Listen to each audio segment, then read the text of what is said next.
in this episode. It was what died with it? How did it break? It frame stretch. Firing pin wouldn't reach the primers anymore. It had so much end shake. Wow! But the frame literally stretched from firing 47 rounds at 125 grain federal. No, I have that problem too. My as you get older, the fire pin doesn't stretch as long as it used to. You know what I'm saying? I see what you did there. In an obtuse world, Mark and Jefe will combine military, law enforcement, and general FUD knowledge to keep you vertical. Welcome to the Live, Laugh, Larp podcast. Hey everybody, what's going on? Thanks for swinging by to another edition of the Live, Laugh, Larp podcast. We have a really awesome guest that's going to finally. Yes. Jefe has been working on this guest for quite some time, and we finally got our schedules aligned, synced, shall we say? Stars aligned, yes. I was going to say schedules, like a bunch of women on their periods. Menstrual cycles. Yeah. So anyway, needless to say, we've got a great guest, and we're happy to have him on. But naturally, Jefe, how are you doing, sir? What day is this coming out? The 1st? Well, that's next week. That's next week? Yeah. Tomorrow's the 27th. Wow. Okay. Yeah. So I'm doing great. Okay. So good. I had to project like a week from now and see where I'm going to be so people can. No, I'm doing great. Just stuck with work and bus work still. Yeah. So you got the bunk beds going in. Bunk beds went in. Kitchen's majority done. You got the TV with the latest episode of King Trout. Oh, yeah. Yeah. We got dogs in the background, so you guys are gonna have to forget about that. Yeah, I'm surprised that we've had how many King Trout episodes this month? Like 4 or 5. Yeah, it's been half a dozen or more. Yeah. So which one was the one that you were watching? Oh, the Princess Diana one. Princess Diana. Yeah, it wasn't the greatest, but yeah, I think he's probably going for quantity. Yeah, it's definitely one of those because he's like, and it was MI6 or the Queen. Anyways, anyway, I'm gonna fart in my hand and kiss it to you. With that being said, we need to take a second to say a huge thank you to our title sponsor, that is XS Sights. They are a great sighting solution if you guys are looking for a good pair of iron sights, regardless if that's for your Glock. That's Revolvers. The revolvers. They got revolver stuff. They have AR iron sights. They have AK iron sights. Man, didn't Jake put some MP5? I think so. MP5 sights from XS Sights. Was it? Yeah. I missed that one. Oh my goodness, I missed that one. But we do appreciate all of their support of the channel. If you guys are interested in supporting not only us, but getting some really cool sights. Yep, they have them for the MP5 on a discount. There you go. Looking at right now. MP5s, right? Oofta. Man, these are expensive, but if you use our code, you get LARP 20% off using the code LARP. So we would really appreciate that. We don't get any kickbacks. It just shows XS Sights that you guys listen. You guys listen to us and are frugal with your money. Not frugal. Smart. You're reckless with your money. We love it. I'm reckless with my money. Yes, I know. I can see that rifle right there. Yeah. Well, he is oodling over the new IAR rifle from Red Right Hand. Yep. And we had them on the show. So if you guys are interested, check out that podcast. But Cody finally sent out one of their 20-inch Ricky setups. And I've got it set up with a super safety. So we're going to be super safe. And hopefully we're going to see how this new can from CMMG works. They've got brand new cans that are coming out. We're going to talk about that later on. But can it handle it? Can it handle it? There you go. Real quick, 2 things before we get to the guest, just real super quick. We want to say a huge thank you to Zach. He wanted to jump in and said, great podcast, guys. He listened in and commented on the M26 lemon grenade episode. Okay.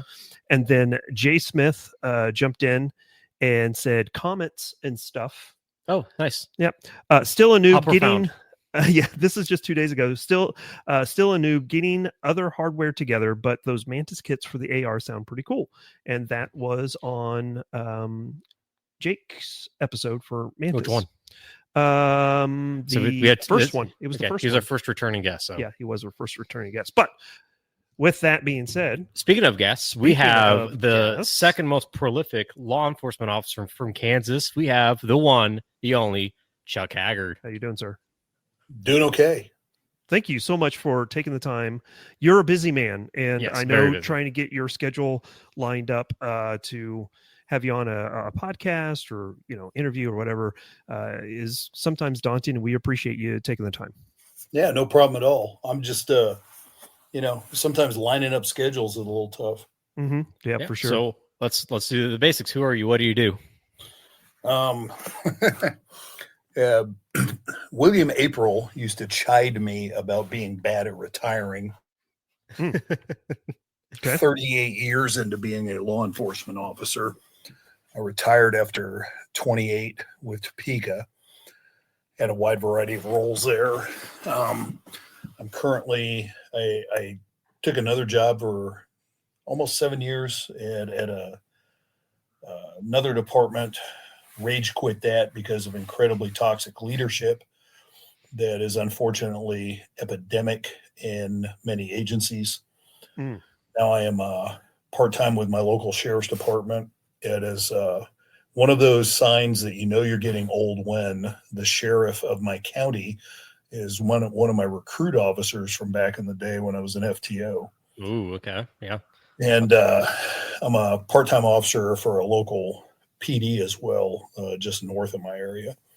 And I have my own company, Agile Training and Consulting, that is just what it sounds like, training and consulting. I do consulting work for companies and expert witness work. I've got 2 different cases in the federal system right now that I'm working on gun rights, actually. Oh, okay. We can get into that. Can we get into that? I can't go too deep into it except to say that I'm involved in it. And we're winning. I'm sorry? And we're winning.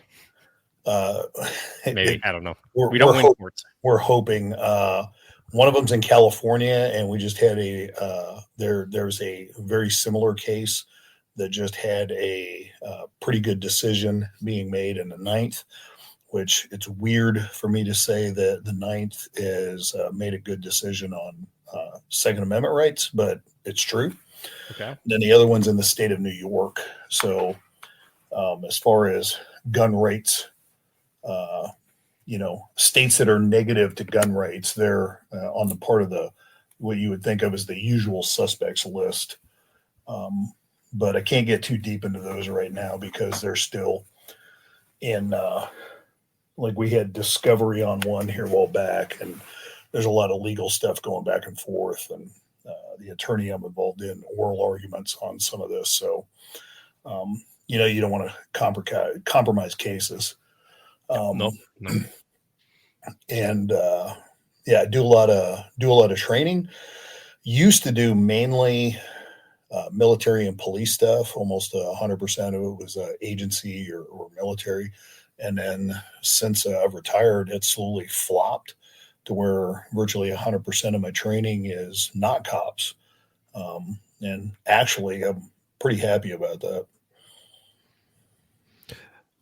I have taken a class from you, and this has been some years back, but we took the low light class, which I absolutely enjoyed. That was something to really peel back the onion and understand when trying to defend yourself in not optimal conditions, when the temperature is just right and you're inside, there's no wind and all that type of stuff, when you actually have to use something other than just your eyes to defend yourself. I thought that was pretty interesting, and some of the different techniques that you used as well. Talk about the low light classes that you have that you've taught, and what is kind of your approach to those courses. So I've been typecast as of late as like the snub revolver saps and pepper spray guy. That's not a bad thing. Weirdly enough, I got asked the other day by somebody if I did carbine classes, and yeah, you just had one, didn't you?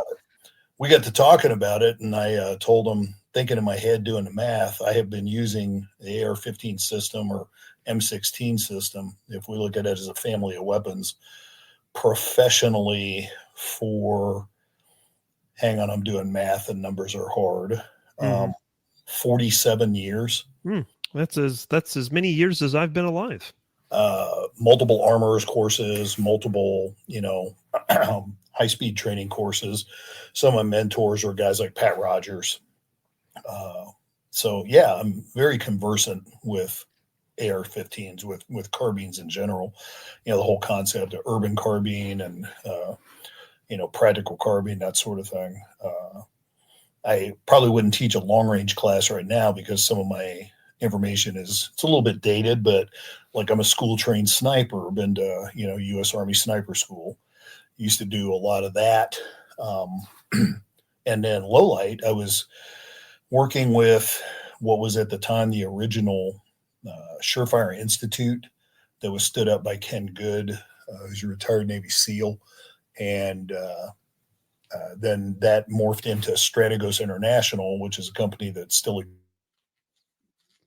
we were teaching a lot of active shooter instructor schools and low light instructor schools that were 5-day, we'll call them about 60-hour contact hours worth of classes in 5 days. So I was teaching low light at a professional level to police and military for years.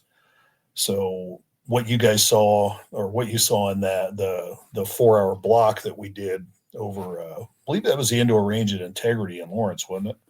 No, this was actually Tallgrass. Okay, yeah. It's so been I'm the years. one that took the Integrity. Yep. Integrity. Yeah. Indoor one, and then Mark took a inferior one, I guess. So we did, yeah. So I've done them at both. It's nice. The Flint Hills range.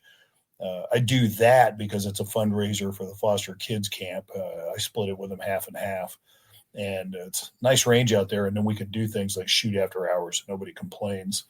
But in those short classes, what you get is a peek into low light doctrine that Ken developed when he was a Navy SEAL and working with Naval Special Warfare and tasked with coming up with curriculum for basically shipboard defense. After USS Cole was bombed, they put a lot more emphasis in the Navy on defending your ship in case, terrorists got on board or whatever the case may be, or if you have to retake a ship. So part of that is I don't spend a lot of time on ships, but my understanding is below decks, if the lights are off, it's very dark. So you're fighting in a proverbial ninja closet. And he developed a bunch of low light doctrine when he was with the Navy, expanded that to apply to police work. And, I was heavily trained in that, working with that organization for, I don't know, more than a decade. We did hundreds of law enforcement instructor courses under the Strategos banner. And that gave me a real feeling for the force on force aspect. A lot of what I see in the defensive pistol or defensive firearms world is what I call square range stuff. We have to do square range training. But if you never pressure test your technique, then you don't know if it really works. And there's a lot of gun stuff that people have come up with over the years, all like speed rock as a close quarter retention shooting technique, which really don't work in real life.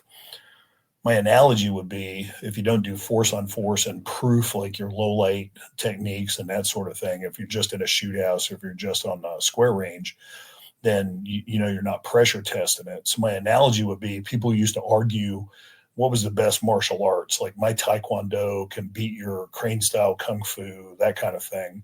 Then the UFC came along and it was all styles invited. And what do we know happened after that?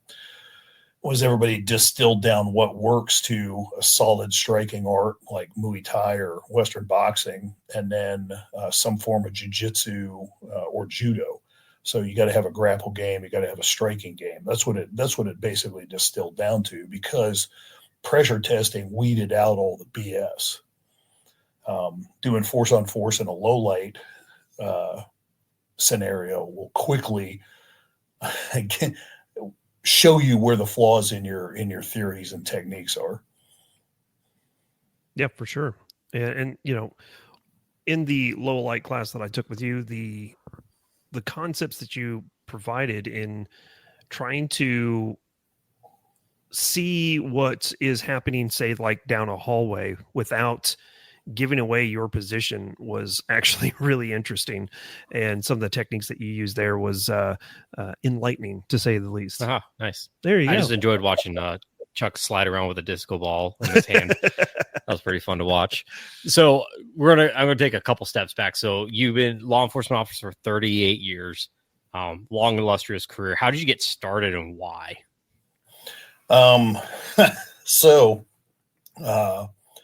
back then, the military wasn't doing a whole lot. I had buddies in the 82nd that jumped into Panama, jumped into Grenada.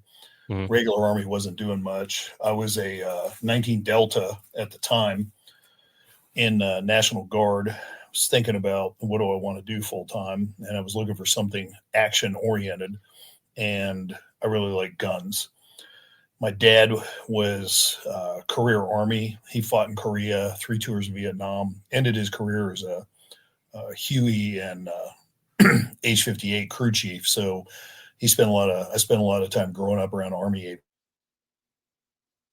ship pilot. But back then they had no waivers. It was 20/20 eyesight uncorrected. No, the LASIK didn't exist, that sort of thing. So you didn't have 20/20 uncorrected. It was like, thanks for your interest, go away. Yep. That's check. Yeah. I'm sorry. So that checks out. Yeah. Yeah, that checks out. Yep. Yeah. And so, locally I was using my GI Bill to go to K-State for a year and figure out, like, what do I want to be when I grow up, and put some apps in to different departments, Manhattan, Wichita, Kansas City, Topeka hired first. So I went from, at the time I was in the Guard, and me and a buddy that was my best friend in high school, we had our own lawn mowing and landscaping and snow pushing business that I've been working since I was like 15 years old. So I decided to Topeka hired, so took the job. And I always thought I would move on to a bigger city to get more action. But Topeka had a lot of crime and a lot of bad guys, and they wanted us to do police work, and they wanted us to chase bad guys. So I ended up there for 28 years. Right on. Yeah, still has bad guys, so you probably should have done a little bit harder work. No. It is particular. I was having a couple of years ago, we were sitting around a fire at the ranch, sipping some bourbon. I was having a long conversation with my friend Chris Seipert, and he was leaving the Army. He was career Special Forces, and I was career Army, or career cop while he was in the Army. And we were looking at the state of the world, what was going on, defund the police and the riots and all that kind of bullshit a few years ago. And when I was a cop in the 80s and the 90s, when I started in the 80s and then through the 90s, crime was bad. In 93, it was 93 or 94, I remember looking up the crime stats. Topeka had a higher per capita crime rate than Los Angeles. Wow. Okay. That was the Boys in the Hood days. Mm-hmm. If people want to know what it was like back then, go watch Boys in the Hood, go watch Colors. That's virtually a documentary. It was really like that. In my I had the worst crime rate territory in the entire city. I was easily working 2 or 3 shootings a week, just in my territory, and they were happening all over the city. I was on our SWAT team for 18 years, just under 18 years, and I logged something like 2,200 high-risk warrants. We were, flashbanging dope houses, again, 2-3 times a week, week after week, year after year. But the thing is, we crushed crime to a level that was lower than the Lever to Beaver days. And we got it so good for so long that people forgot how bad it was. And then nowadays it flipped and everybody thinks the cops are the problem. Yeah. That's that proverbial pendulum. Is everybody wants a heavy hand, and then once the heavy hand lands, they want it to back off, and then it backs off, and then you're back to where you started before the heavy hand, and then the heavy hand drops harder, and it's just it goes back and forth. And I can only imagine, a city like Topeka, just hearing some of those, even the stuff that's going on today. I could imagine in the 80s and 90s that it sounds like the hand is going to fall, or it's currently falling right now, and everyone's mad at law enforcement as per usual, as per. Well, there's some pretty severe bias and a lot of bought and paid for. We'll call it, I'm making air quotes here that nobody can see, news. I got a real education on how some of this works. During the Ferguson mess, I was doing bodyguard work through a company for CNN reporters in Ferguson.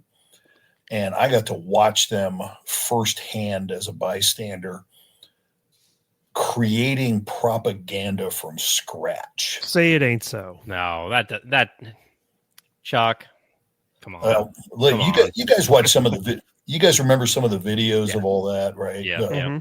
Like this riot, and the town looked like West Beirut, and everything's burned down. And so from the videos, from the perspective of the videos, how many cop cars do you think got firebombed and burned up? In total, over like the entire riots, or just? Yeah. Probably about, I'd say about 15, 20. Like all of them, right? You're like, holy shit, one. Yep. Oh, and they just kept on showing the same one over and over again? From different angles. Oh, this is the same one over and over again. The car's on fire. So you set up and you get what they call B-roll. So you got B-roll footage. That's what, when you're talking about a subject, the news anchor, the main reporter is talking, and then that little video screen they have behind their head playing something, Yep. Well, that's going on. That's B-roll. Yep. So what they do is they will get footage of the car from all points of the compass. So you got at least 8 angles that they take: north, south, east, west, southeast, northwest, etc. Right? Then you come back the next day and you take some during the daytime. Same thing. Then you come back the next night and you take some of the burnout wreck of the car sitting there from all points of the compass. So now whenever they're talking about it and they have B-roll in the background, you show a different camera angle. So the background's different. And what's that get the impression of? It's a different cop car. That it's a completely different cop car. I was expecting half the town to be burned down, things like that. It was like half of one block was affected, and the corner, that bodega convenience store where the robbery occurred, where Michael Brown, basically robbed the dude, he turned the shoplifting into a robbery, and then the whole thing went down. But and they omitted a whole lot of stuff, like the people will ask questions like, well, why didn't the cops shoot him in the arm or shoot him in the leg, right? Yeah. Well, in the course of that fight between the officer and Michael Brown was shot several times in the arm, including once through the palm of the hand. Mm-hmm. Didn't slow him down any.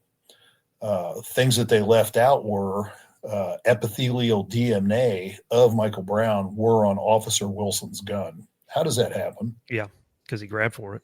His hand, he was trying to pull the gun out of the officer's hand. He was doing a gun grab.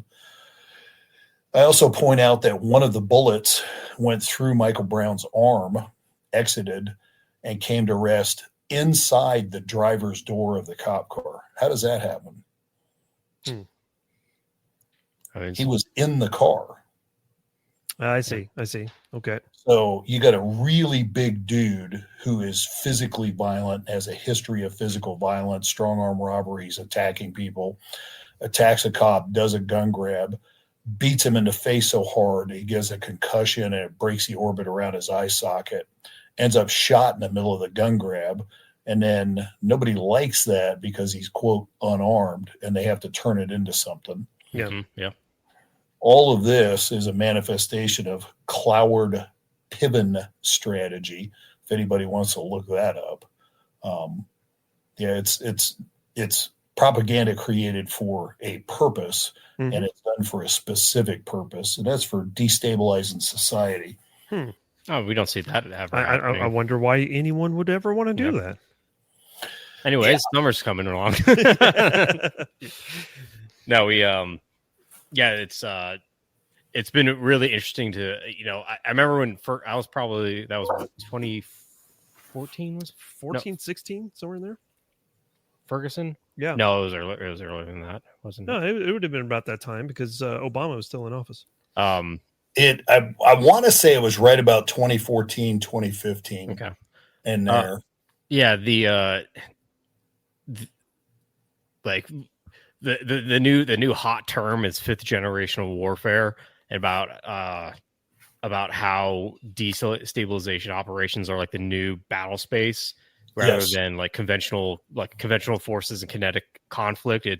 We prepare the battlefield with such a chaotic information, disinformation, psyops propaganda campaign, so much that any kinetic conflict would be swiftly won. I mean, I don't want to say Crimea was a perfect example. The initial Russian invasion of Ukraine is another great example of how fifth generational warfare kind of starts conflicts, but then we just turn a blind eye and like, oh, by the way, a simple ICE raid in Los Angeles, and then all of a sudden it's multiple weeks of riots, air quotes, riots that you get told about. I remember during like the George Floyd stuff. Oh, not the George Floyd. What was that other dude? The guy who got shot in the Wendy's for the DUI. Oh, I don't even remember. Down in Atlanta. Yeah. Where he essentially he was drunk in the Wendy's parking lot. He passed out when contacted by officers. It was a fight over the taser. The guy gets the taser away from the officer, and the officer shoots him. Mm-hmm. I had a buddy living in Atlanta, and we were watching the news, like Atlanta's burning, everything's going down. And I text him like, "Hey man, you good?" He goes, "Yeah." It was like a day worth of people getting mad. They burnt down like the Wendy's, and that's really about it. Yeah. But for like a week and a half, you saw videos of burnt out Wendy's, burnt out cop cars, and mass protests. Yep. And Nan has family in LA, and they was like, it's not a thing. It's a thing. It's not a thing. We don't fear driving to work or anything like that. Would it be really? I mean, I know they won't do this. It'd be cool if they had like kind of like S2 Underground does have like like kinetic maps. Yeah, where it's saying, hey, we're noticing like in LA, these city blocks are experiencing mass rioting and clashes with law enforcement. Then if you look at the city in totality, it's like cool, like it's two city blocks. This is not a big deal. It's like less than 1%. Yeah. Yeah, that's well, the other thing is how much of this they make it out to be a grassroots thing, and it's paid for. Oh yeah. There really needs to be some RICO investigations on. Now it looks like it's not just paid for, but it is misdirected funds through various NGOs, so the taxpayers of the United States are physically paying for the rioters to riot. If you look at like Kenosha, Ferguson, like the dude that set the cop car on fire at Ferguson was a white boy that came in from out of town. Like he wasn't even from that state. He got bussed in and did that. Kind of like Kyle Rittenhouse. The counter. He was on the opposite side of the coin. He wasn't even from Minnesota. No, his family was from Kenosha, if I remember correctly. Like I know he lives like 2 stones throw away. Like 5 minutes across the it was really I think the most interesting part of like watching the LA stuff though was there. It was like 2 weeks ago where they had like the video of those two ladies handing out like riot shields and police riot helmets out of the back of a truck. You're like, hey, where did that come from? I remember, I think I actually sent it to you, Chuck. There was a library handing out like gas masks and helmets, and you're like, what? Why is the city library? Why do you have this stuff? Like, I could barely get a fucking book at my library. But it's. I mean, we had, and I'm pretty sure you had you guys had several big ones recently. The Black Mass protests is recent, about 2 months ago. Black Mass? What was that one? Was that the same as Oh, No yeah, Kings? I know who you're. I avoided all that. I know what you're talking about. Yeah. That was like the devil worshiper people. Yeah, it was the satanic cult of Kansas tried to do a mass at the Capitol, and the governor allowed it. So a bunch of Christian counter protesters said, "Well, we want to do mass at the Capitol too." And eventually, my understanding is Governor Kennedy said, "No, no one can do it. Everyone sucks. You stand outside." And the head of the satanic chapel made it inside, and then got in like a fist fight with people. Now it was like a mutual combat between like 3 or 4 people. But the big thing was the 2 big things I got out of that was, one, how it spun really quickly. Like, oh, this guy was just arrested for doing a mass in the Capitol. Like, no, he got in a fist fight with, I think it was like a 16 or 17-year-old kid. And then second one was the Larper kid. He had like full multicam on in a Crusader outfit, just like wandering around there, like all the videos of that guy. I remember that. It's pretty funny. I posted a story. And Yeah. Okay.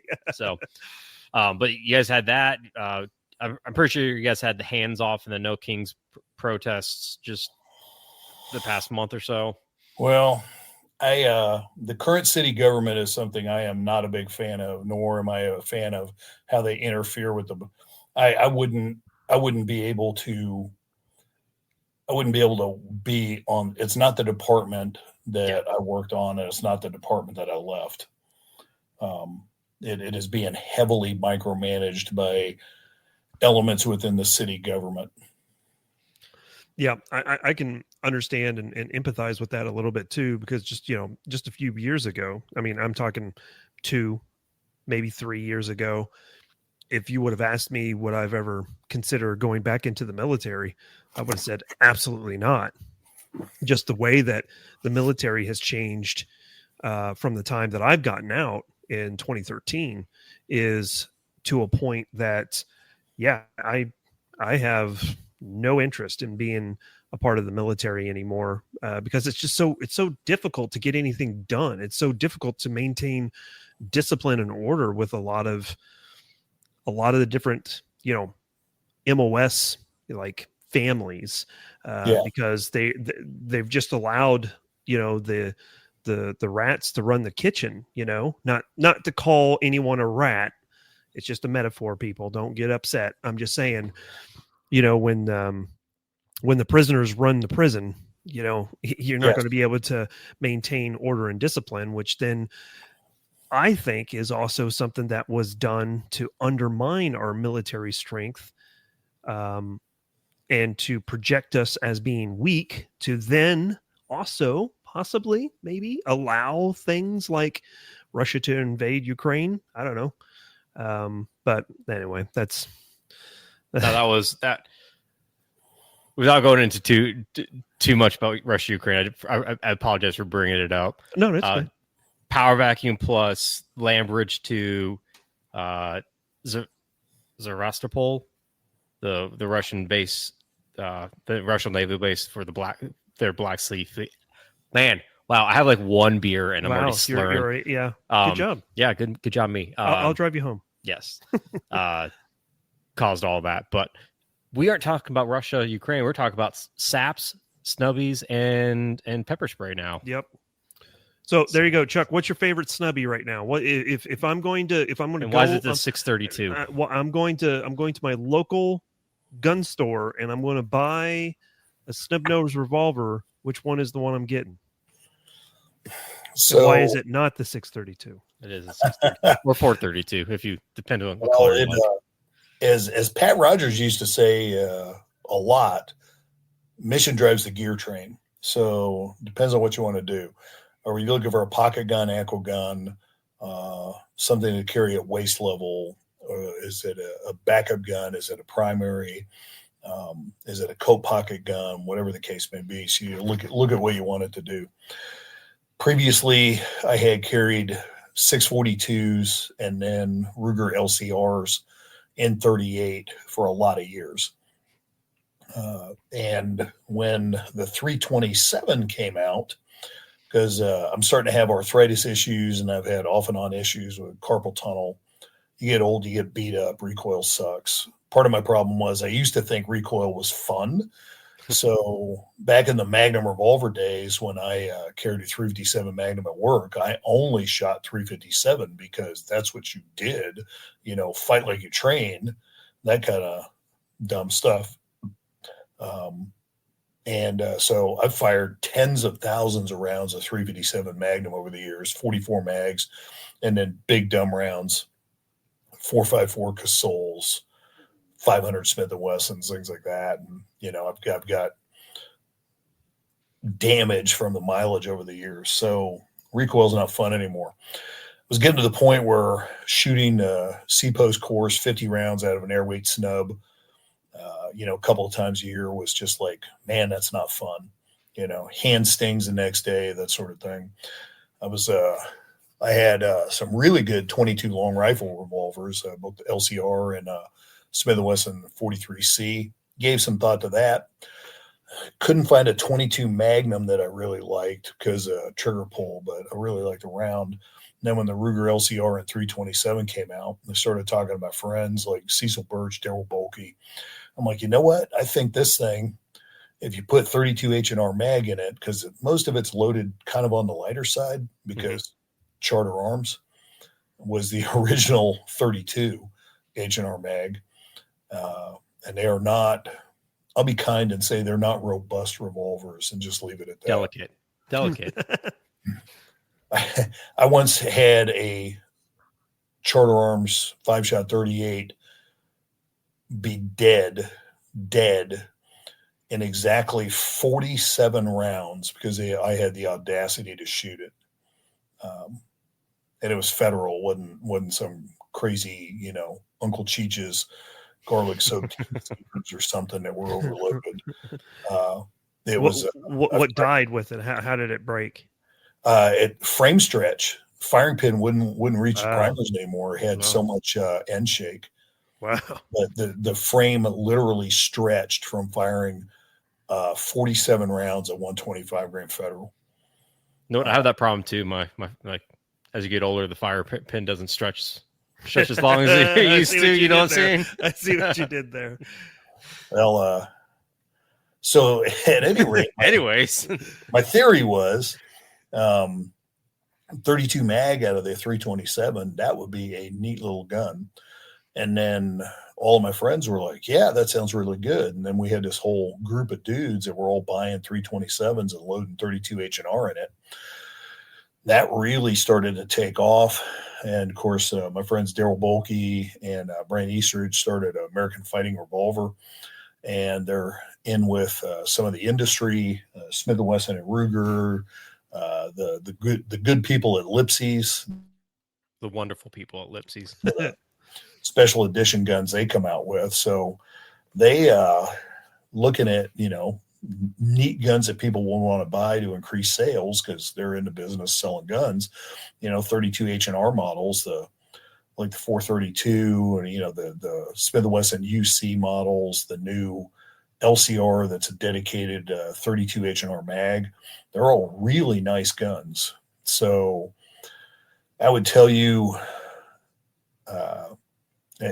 I've actually carried a 22 long rifle, especially loaded with punch or velocitors out of a snub. I'm comfortable with it. I'm more comfortable with a 38 or a 32 in H&R mag or 327. I would carry a 22 mag if anybody built one that actually, like the LCR is only a 6-shooter, which I think is ridiculous. It should, have a 7 or 8 shot cylinder in that thing. And then I forget which model it is, the Magnum version of the 43C, which is 22 long rifle, but it's maybe a 50 something. I can't remember. It's like a 50. I forget. It's the Uber Airweight Smith & Wesson 22 mag snub. It's a 7-shooter. And every one of them I've had has had a atrocious trigger pull. And then part of my mission for a snub is being able to use it weak hand only as a backup gun. In case I'm wounded, that kind of thing. We're all colored by our training and experience over the years. And I had noted Like we had an incident right before I hired on the PD here where we had 2 officers ambushed by a crazy dude with a shotgun. One of the officers' revolvers caught pellets in the revolver and disabled the revolver, and he wasn't able to return fire. And then you look at like the FBI Miami gunfight happened right before I got hired. Everybody in that fight, including the bad guys, either utilized or needed a backup gun.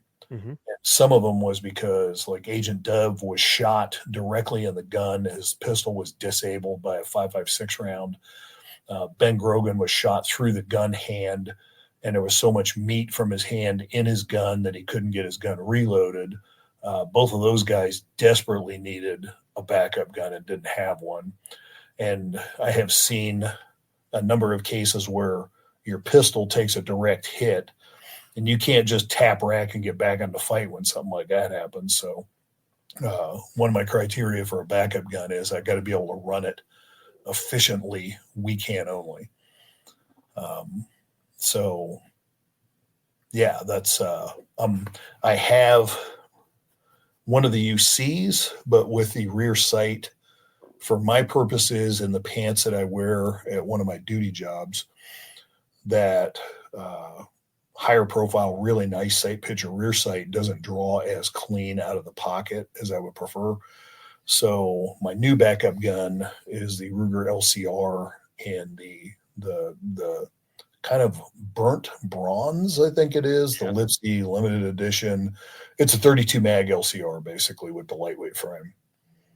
Is that what you got? No, I refuse to buy LCRs.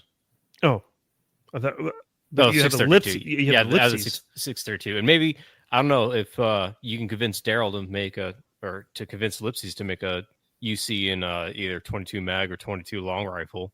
Now, granted, that'll probably be stupid expensive. For some reason, I thought that was the weirdest thing about the 43C was you could go buy like a 642 for like about $500-600. A 43C was like $700-800 for some reason. I have no idea why. I really have no idea except maybe economy of scale because they crank out some 642s. Mm-hmm. So yeah, you should get with Daryl and say, hey, you should convince Lipsies to do a 22 mag version now. Don't touch the slides. That's the best part about that handgun, for my opinion. So the nice thing about the 43C as an understudy, 22 long rifle understudy, is you basically have the same sight picture that you have with the UC revolvers. Mm-hmm. So if you want to spend the money, you can even put one of the night sights, like swap out the white dot excess front sight with one of the, the lime green one that comes on the UC revolvers. Pretty much get exactly the same sight picture. So you have a 22 long rifle, uber lightweight snub that you can use cheap ammo, low recoil as an understudy at the range to get more volume of fire, and then use the UC with limited live fire and dry fire and have a pretty good system going for snub, carry, and training.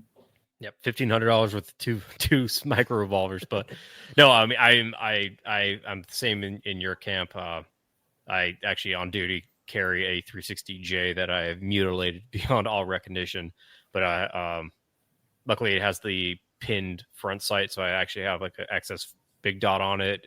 Mm-hmm. So when I set it, I had a 43C for a little bit, and when I had it set up, I mimicked my 360J to have a good range toy and like a training tool, and then I got rid of it because I had children and kids are expensive. Yeah.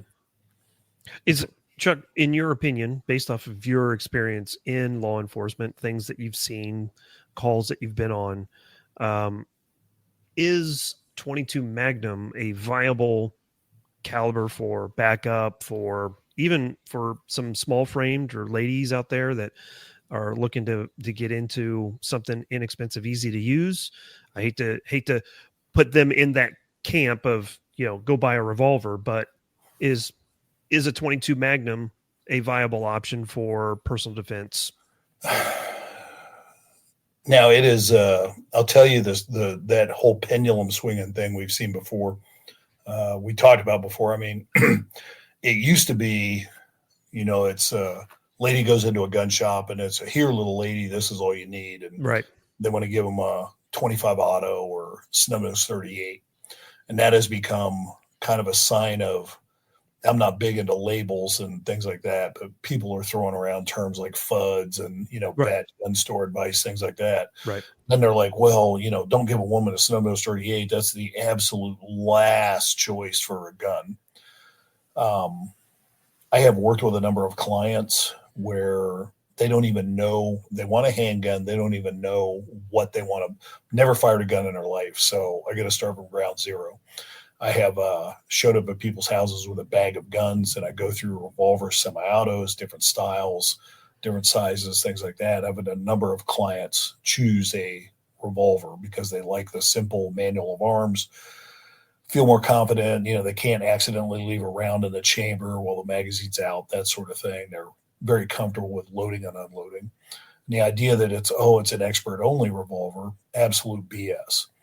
I had one gentleman, not a very big dude, slightly built, never fired a gun in his life, decided he wanted a revolver, picked up a Ruger LCR 38, and with a dry fire program, some instruction on grip sight trigger, how to run a double action trigger, less than 50 rounds of dry fire, this dude had himself to the point that he could keep all shots in the down zero zone on an IDPA target on demand from 10 yards in. That's good. Yep. And I have repeated that type of experience with person after person after person. One of my caveats about like the wound ballistics of the 22 mag, I think are very viable. 22 mag out of a handgun mimics 22 long rifle out of a rifle. I have seen quite a few 22 long rifle shootings on the street, and every one of them that I have attended has been a homicide. 100%. Because if you look at how bullets are effective, it's placement, something we talk about in tactical anatomy training. It is placement and sufficient penetration. So if you look at what makes a 22 long rifle effective, even if you don't know how to use sights with the long barrel, anybody can point shoot them fairly accurately. Low blast, low recoil doesn't make people flinch.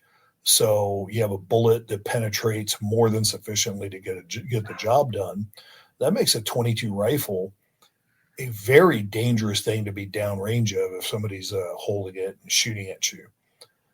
Vast majority of the incidents that I'm talking about were like one round and through the heart, through the aorta, stuff like that. People were dead very quickly.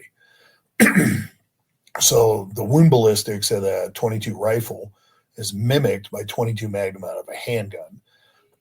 My worry about 22 Magnum handgun is almost all of them I've handled have a pretty atrocious trigger.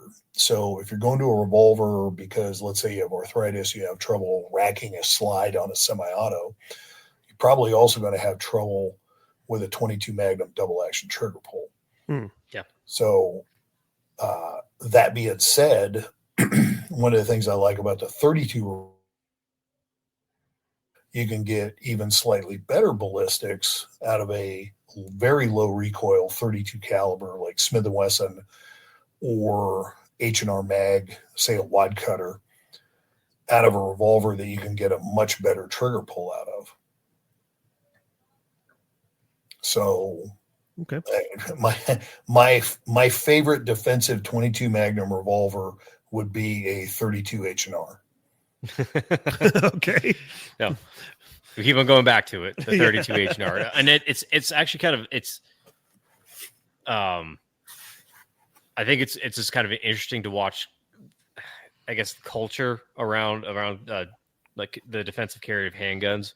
It went from everyone wanted to have a Roland special to now the 30, like some sort of 32 is is what people are choosing more and more than their 30 Glock 34s and some sort of sidecar carry rig. Yeah, I mean, it's a 38, but I remember I bullied you into buying that gun. Yeah, you did, and I carry that 638.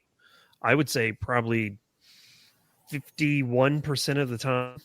It's more times than not I'm grabbing it and going, which is interesting. And going back to 32, that is a caliber that I wasn't even familiar with until you brought it up last year at SHOT Show when they came out with the ellipses that you just like drooling over. Yeah, I remember going to the ellipses booth and talking with Daryl about, I remember just showing up there like, oh, that's a cool revolver. And then he was talking to me about it. And like, oh, this is now a really, really cool revolver. Yeah, exactly.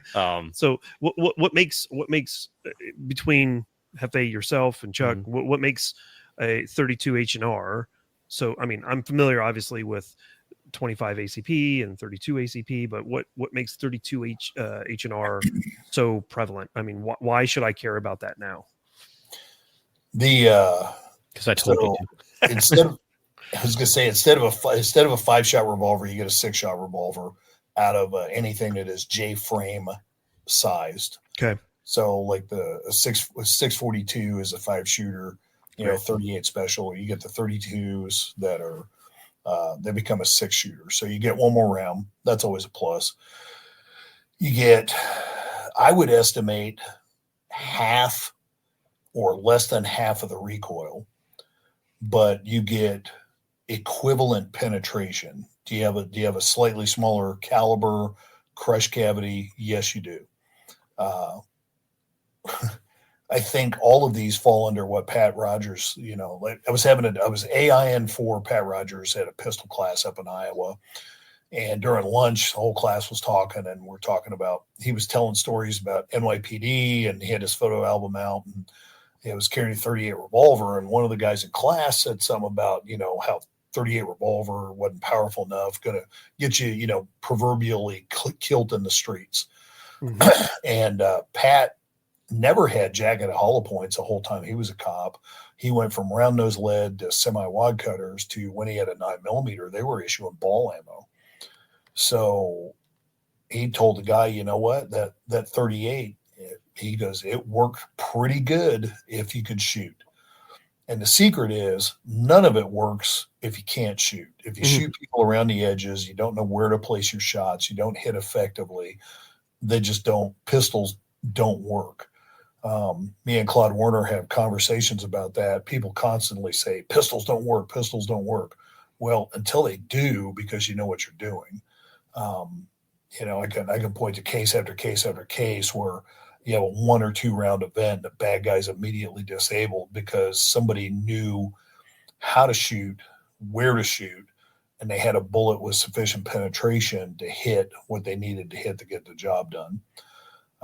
So 32 H&R mag, do you give up a width of crush cavity? You do. Everything's a compromise, but you get equivalent penetration at minimum to 38 special with, I would guess, and it's kind of subjective, but half or less than half the recoil, and you get one more bullet in the gun. Yeah. Okay. Yeah, for sure. And obviously everybody should have more ammo. More ammo, more better. Yeah, exactly. So then, one of the things I find funny nowadays, though, is we went from like I was carrying a 6-shooter when I started on uniform with 2 speed loaders, and cops having 18 rounds on their body was standard. Mm-hmm. And business got handled really, really well. Keith Jones, a retired cop out of Metro, Indiana, did 38 years there, multiple gunfight winner. Back in the revolver days, he wanted to get semi-autos, so he goes, I know what I'm going to do. I'm going to do a study of all of our gunfights over the past 20 years, and I'm going to find these fights where somebody ran out of bullets and got killed, and we really need semi-autos. So he was able to pull up in his area 198 police action shootings in a 20-year period of time. All of them was 6 shooters. And out of all of those, only one of the cops needed to reload. The vast majority of why people need a whole lot of rounds is because they're missing. Tom Gibbons constantly tells people the number one reason to need to reload is missing. And, I've been around long enough to know we're not doing slow fire B8 bullseyes. I get it. But some of the performance I see on the street where guys are running around, we have pistols nowadays that basically have submachine gun magazines in them. Guys are running around with extendos with 24 rounds in the gun and things like that. That is with the switch. It's common now. I'm talking good guys, not, right. thugs on the street with like Glock switches and retarded crap like that. I'm talking professionals running around. They got 24 rounds in a pistol. I'm not going to badmouth that because, the Glock I'm carrying at work, right? The Glock I left the job with and carried a bunch of years after that, still carrying is some version. Right now it's a Glock 45, but I got factory +2 mags, so I got 20 rounds in the gun before the slide locks back. Makes me feel okay, Mm-hmm. But the guys that are going cyclic and honking on the trigger and always train fast splits, and they're dumping mags in some of these police shootings that I see where they're trying to achieve what we call accuracy through volume, that really is not where the answer's at. And if you look at the vast majority of what actually happens on the street in pistol fights, it's still, McGee's paradigm from NYPD, where it's 3 to 5 rounds at 3 to 5 yards in 3 to 5 seconds. We typically don't run out of ammo. We run out of time. Mm-hmm. Mm-hmm. You need to get, if you in a pistol fight, you need to get it out, get it up, get it on, and get it over with. Yeah, that's actually a good idiom to kind of get the rest of your life to win the gunfight. Yeah, exactly. So, legendary Alaska State Trooper Jeff Hall, who had a very famous incident where he had an active killer that he took out from, I believe he was in a Huey with an M16. Yep. Mm-hmm. Took the dude out. Very famous incident. He wrote an article, the last I looked, the old SWAT magazine, which is sadly no longer in print, but he wrote an article called Finish the Fight. You can Google that up. I highly recommend it. But, guys the caliber of Jeff Hall are saying the same thing I'm saying, is sometimes it's, time to stand and deliver. Yeah. Yeah, for sure. So I'm going to go on a wild tangent here. So I've listened to you talk plenty of times on primary and secondary and other podcasts. I've listened to Dara Bulkey. I've listened to all these other you gentlemen that have you grew up. You lived the cops lifestyle of the 80s and the 90s, and talk about all these legendary gunfighters and everything like that. I think the sad thing is that spoiler alert, I'm still in law enforcement, and if I didn't listen to you guys talk about it, I wouldn't know who these people were and their thought process on gunfighting, because we don't essentially teach gunfighting anymore. Our as law enforcement in general, we teach you how to get qualified so you can get the fuck off the range and go another year of training or of work. More lawsuit prevention. Maybe? Yeah, it's the, hey, this guy qualified, so I don't know what you want from us. That's cowardly leadership that fails to pay attention to things like case law. Yeah, I will tell you, part of my problem with the Kansas CPOS course, I think if they scored it differently, it would be a great snub revolver and backup gun course. As is with a service pistol and current scoring, where you can pass at 35 out of 50, I believe it is a documentation of incompetence that you just document. That's what you've done. And we know constitutionally by Pop v. Margate, Total v. versus Oklahoma, Zugel v. Denver, case after case after case after case, qualification is not training. That to have a valid firearms training program for a law enforcement agency, you must have certain things that you train. Shoot, don't shoot decision making, not hitting bystanders, shooting on the move, shooting in the dark, et cetera, et cetera, et cetera. All of those are required by the case law and agency administrators absolutely ignore it.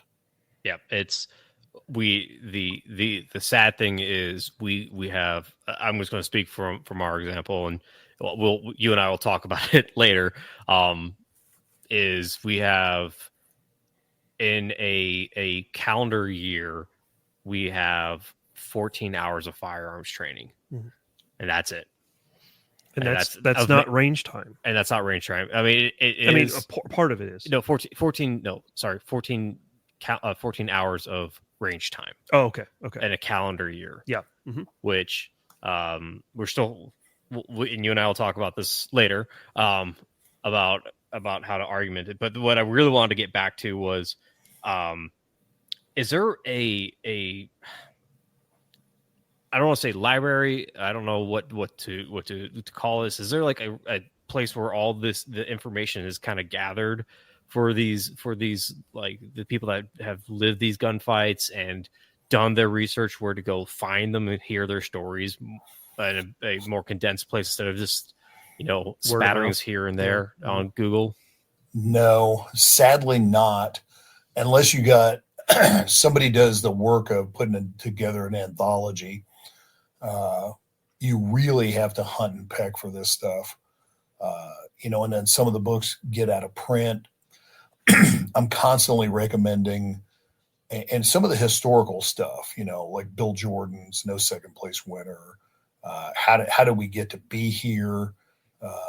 If you can't, you can find copies online of Shooting to Live with the One-Hand Gun. That's back from, Sykes and Fairbairn, back in the Shanghai Municipal Police in the 30s.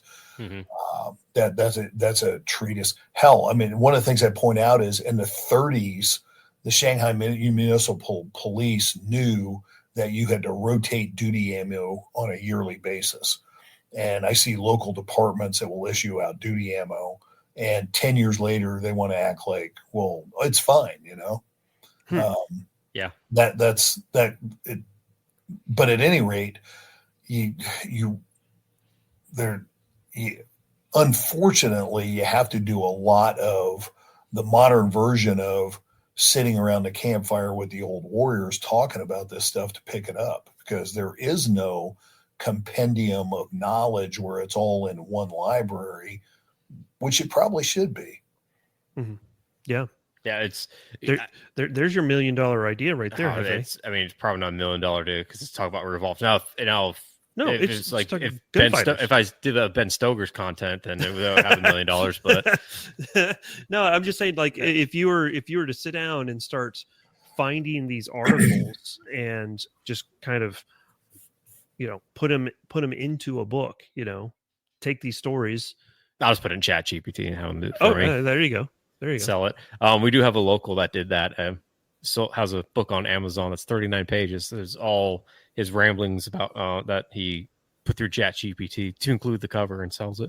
Really? I'll have to talk to you about it later. It's more fun. It's hilarious. I'll have to order it. But that's what kind of sucks, because every time I hear you talk about especially like Pat Rogers and I can't think the other guy's name off the top of my head, or just even reading about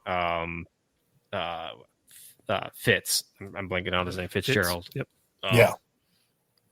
Like just getting those stories of why they did what they did. There's like a generic. I can go on like YouTube and watch it. 3 or 4 minute of how the Fitz special became a thing, but you never hear you don't hear the research behind it and why they're doing what they're doing. And I think that's just kind of a lost art, like a lost thing that still is applicable today now, and we don't train, especially with law enforcement. I'm speaking more of a law enforcement capacity is we don't train to end a fight quick. We are trained to go to taser, and when that fails, panic. And then so yeah, it's just kind of sad, and it sucks to deal with, because there's very few people that want to actually do it. If you host like I'm sure you've probably seen this a million times. If you host at a department and train 20, 30 people, only 2 people wanted to actually be there. Yeah, it's a plague in law enforcement. When I train civilian classes, it's a breath of fresh air, because they want to be there. They're enthusiastic, that sort of thing. One of the most soul-sucking things I've ever done is running in service for my department. We had 325 people-ish, give or take, with guns that I had to run through an in-service training package. And if I'd have like a block of day shift detectives, it was just soul-sucking, because none of them want to be there. They need it. They're all proficient gunfighters, but it doesn't matter because it's never going to happen anyway. They want to bitch about getting paid to shoot free ammo on a warm spring day. It just sucks the life out of you. And now I do not. If I never have to teach another class like that again, I'll be too happy. And all of the open enrollment classes I have really bring joy to my heart. And then when I do, when I teach at the National Girl in a Gun Conference, I was invited to be an instructor there. I've taught there 4 or 5 years now. All ladies event, but they're enthusiastic. They want to train hard. They want to be there. They want to improve their skills. It's just really, it's good vibe, good energy. And then you go back to the real world of like teaching cop in service classes. It just sucks the life out of you. Yeah, it's and what's even more fun is like the experience I've had is we do like the first like hours C posts, and after that everyone has meetings and cases to go work on, and then just disappear for the rest of the day. That is a leadership failure. Yes, we'll talk about it more. We'll talk about it more, Chuck. Don't you fret, none. We'll have long form discussions about that. So. Well, I mean, even my time, and I kind of feel like a little bit of an outsider because obviously the both of you are law enforcement, but just my time in the military. The military is just as bad. Yeah, you have to sit through BRM. You have to sit through a class to teach you how to shoot, even though you know how to shoot. And then you have to go out and shoot. Then you have to come back and clean your weapon, and it has to be spotless before it goes back into the armor. And it got to a point where a lot of us, we didn't even want to shoot because we didn't want to clean our rifle. We're like, we're good. So we're almost to a point where we're going to like have like a community rifle that everybody shared. So when we got done with qualification, all we had to do is break it down. We hand out certain parts to everybody in the group. That person cleans it. We put it all together, put that one rifle back in, and we're done. That's how bad it ended up getting prior to the September 11th incident. So, but yeah. So I can understand how. I said, there's like a second you said that was on my phone. Sorry. He shows me a reel of 9/11. 9/11.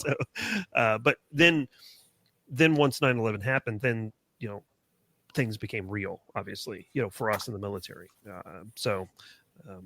But I understand where now as a civilian,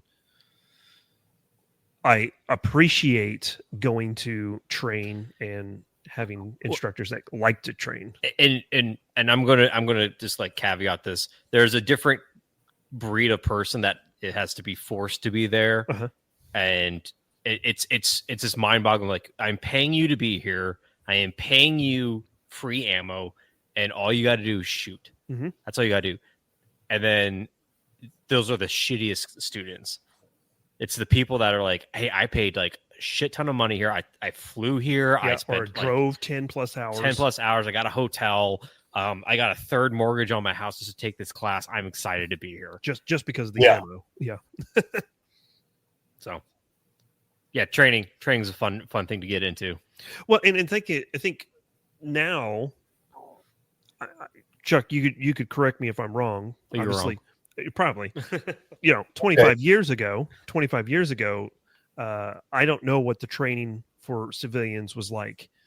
I don't even know what the training for civilians was like, say, 20 years ago, starting about 2015. So about 10 years ago is when I started training as a civilian. And I was like, where was this type of training when I was in the military? This is enjoyable. Let me talk about Project Appleseed.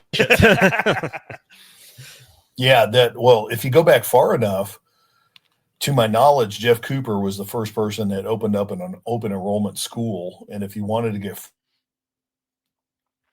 you either had to have a buddy or a friend or something like that, knew something and would do like basically private or family lessons, that sort of thing.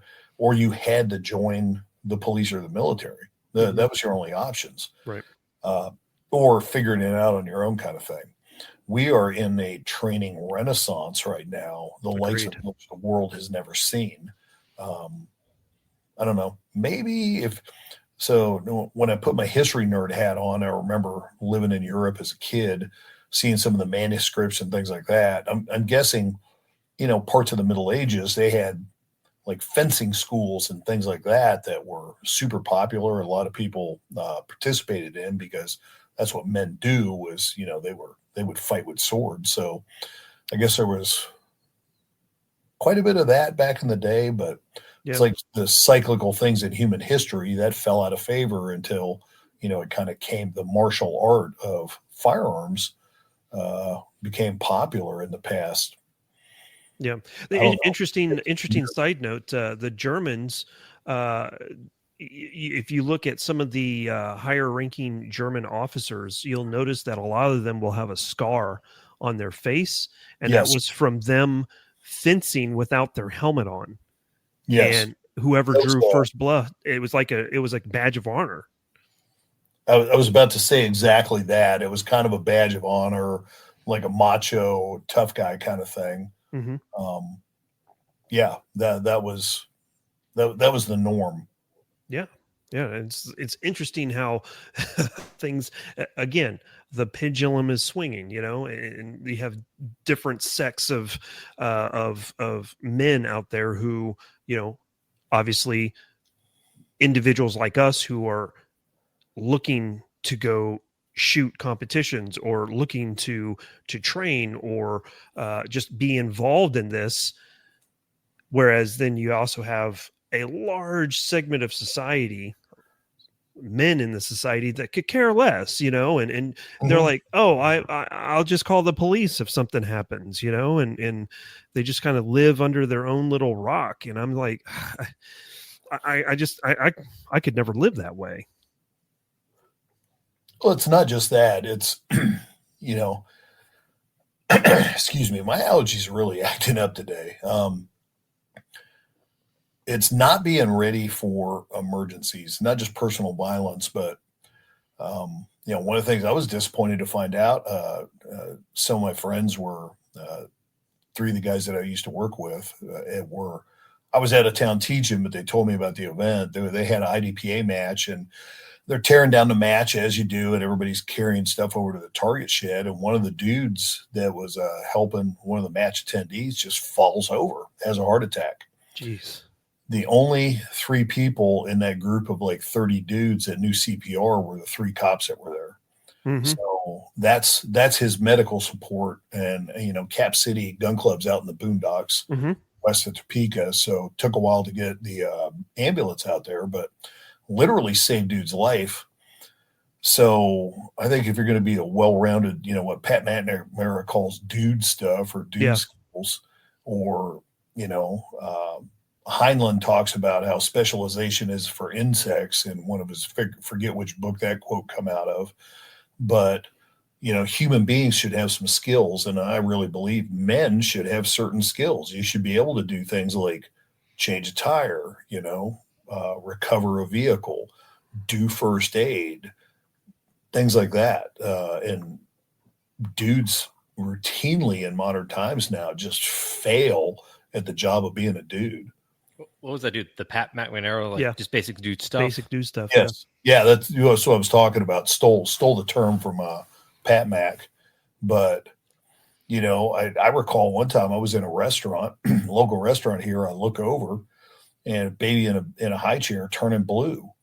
And both the parents are just staring at the kid. Obviously, the kid is choking. Mm-hmm. They're just staring at the kid. So mom and dad sitting there. So I get up, I grab the kid, turn him over, do the back blows, do the finger sweep, the flip him over, do the finger thrust, and then finger sweep, pop a piece of hot dog out of the kid's windpipe.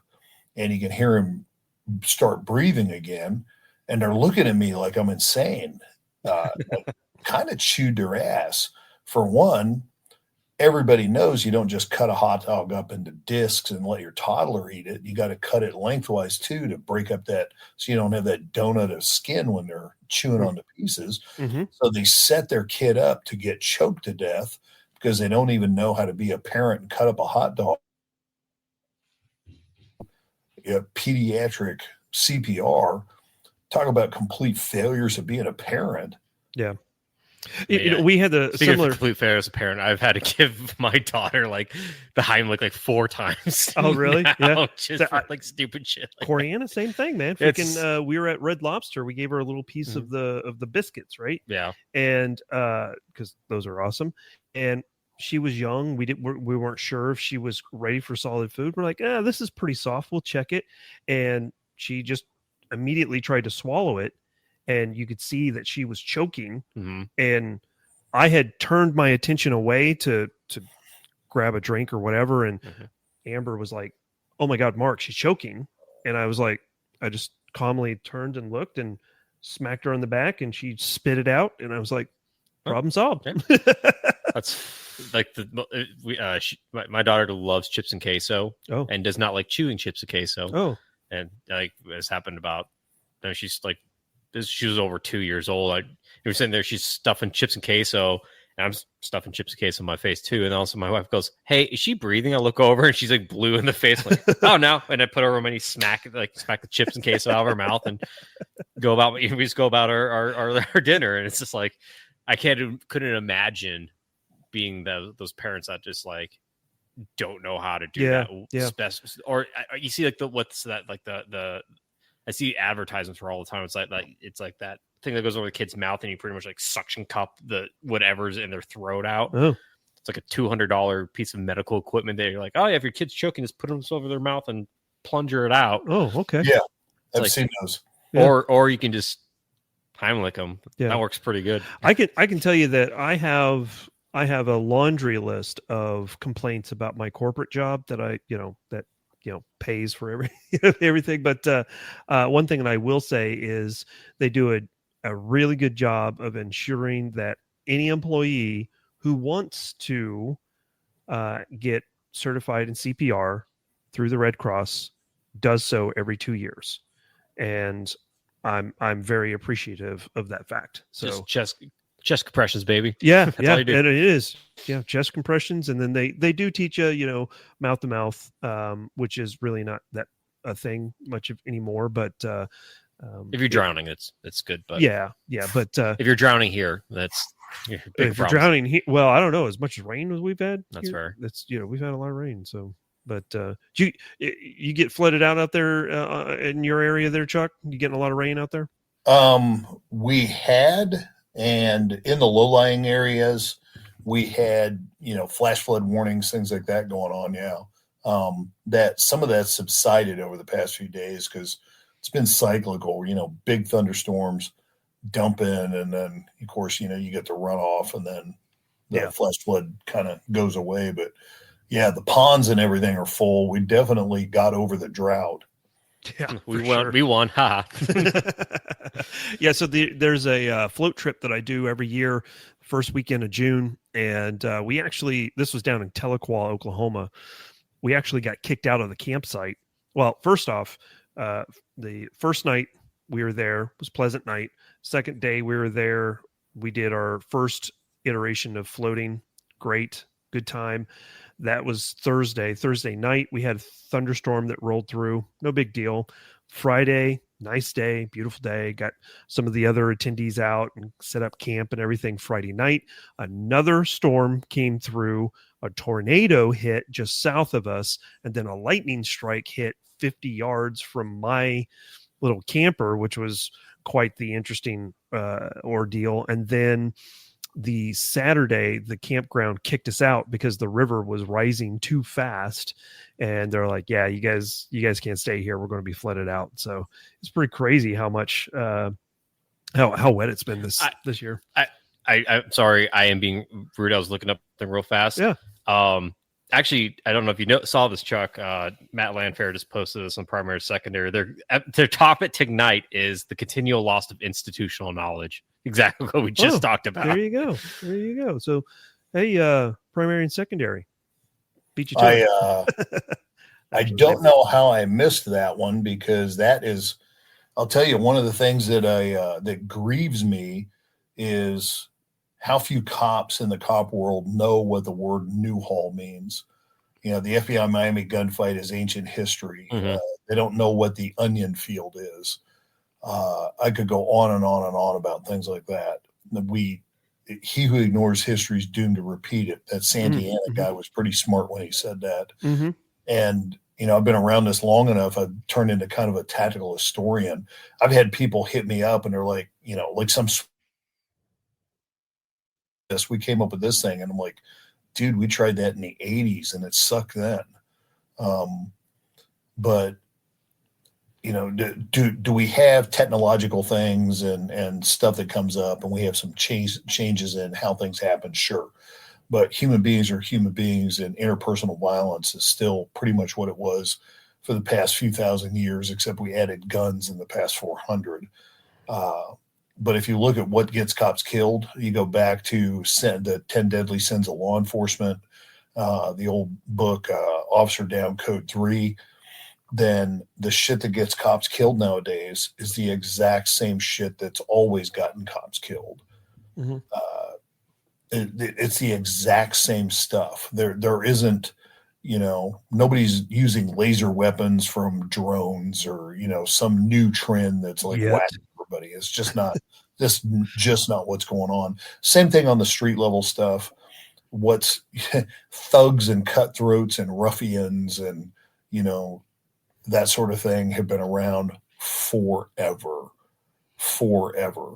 You know, dudes in alleys with daggers was a thing 4,000 years ago. It still is now.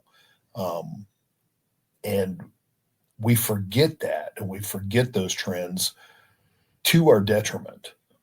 You know, like we were talking about institutional knowledge.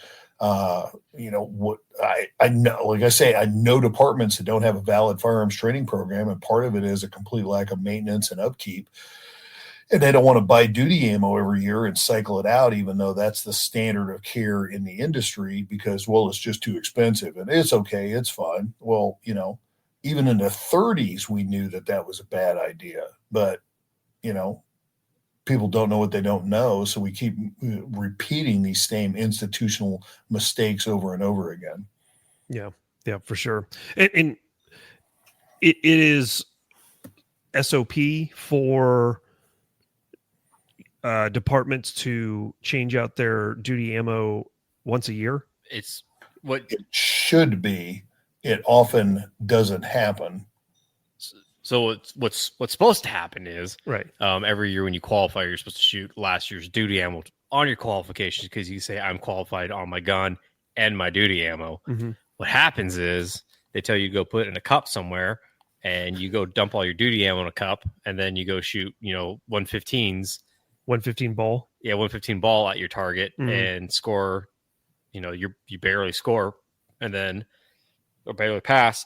Then you go load up all your, you know, 124 plus P pluses back into your pistol, and then you wonder why the recoil hurts. Mm-hmm. I was going to bring this up when you talked about this, Chuck, about not being I guess recoil sensitive now in your advanced age, because if you're shooting 357s, it's like, you know, it is boggles. It's like that. It's there's like that meme where it's like the big buff dog is like, I carried an M1, M1A through Vietnam with like 600 rounds, and everyone's like, my 5.56 is just too heavy. That's how it feels like in law enforcement. Like shooting 124 plus P pluses out of a duty size gun is not a terrible traumatic event as shooting like a 357 out of like a Model 19. But we treat it that way, and it's so weird to hear. And you talk about back in the day when you had six rounds of full house 357s, and that's what you trained with, and that's what you shot all the time. And now it's a significant traumatic event for someone to shoot at least like one mag of plus P pluses out of a Glock 17. We were right towards the end of my career. On one of the quals, I showed up and ran my L frame because my understanding, the best legal advice we had for Leosa was qualify with the quote type of firearm you're going to carry.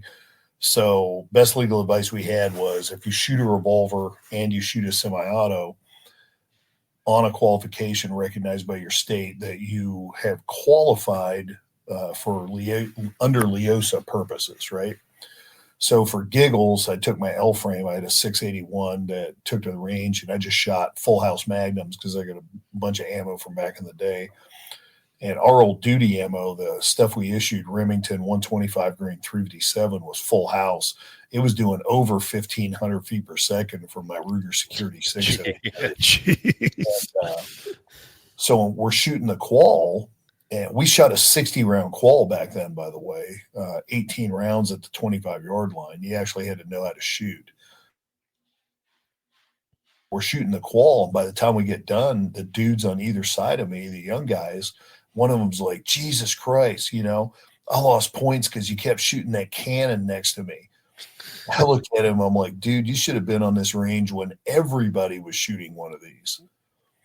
Yeah. Do you guys used to do what Kalets does, their weird qualification where you go from like 25 and walk it back in instead of C-post?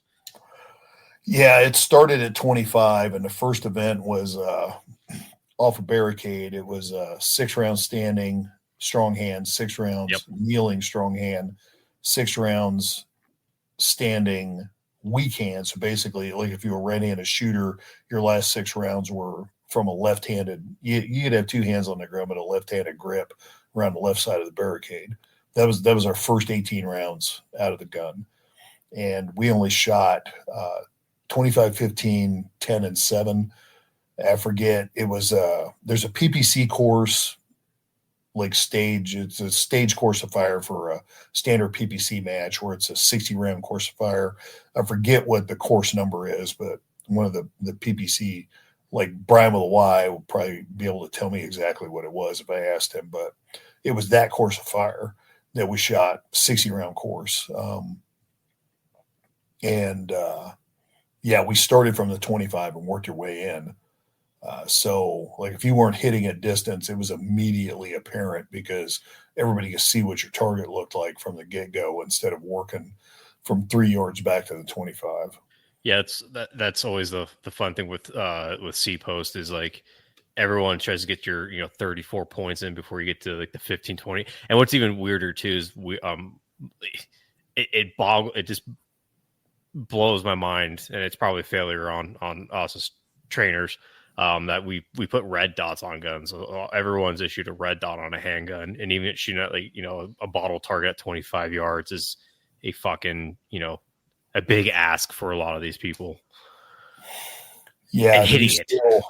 I'll tell you, dots have been on the street in most places long enough that almost everybody that does it does some sort of transition course where you have a day or two of training and extra ammo allocated, things like that. Then they go back to the same old program. Well, what they see is the first year your scores go up. You got the red dot, you got extra practice. Okay, yeah, red dots are great.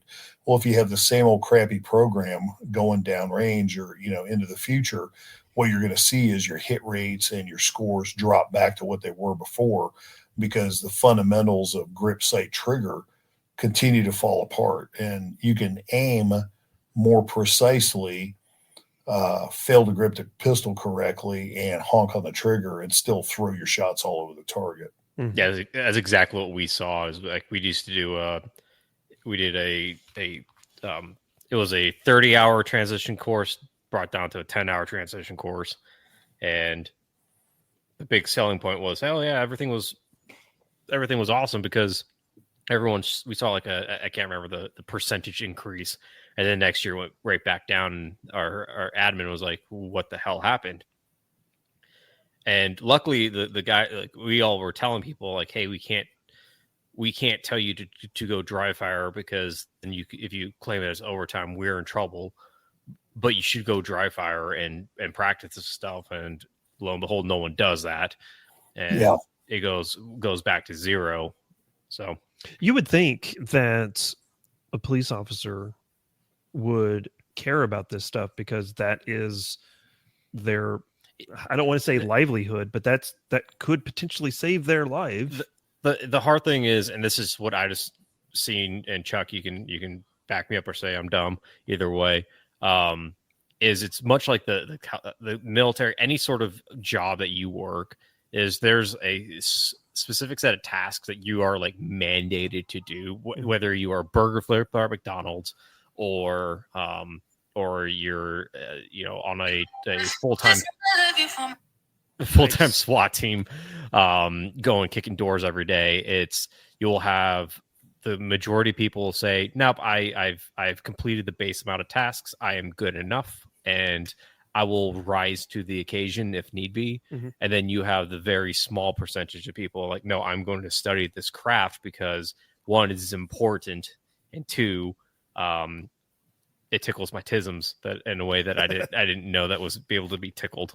So it's law enforcement's no exception to it. You will have people that when it comes to the firearms, hey, I qualified this year, I'm good. If I ever get into a shooting, I know that I would be okay because I can hit a stationary target at 3 yards in 3 seconds. Yeah.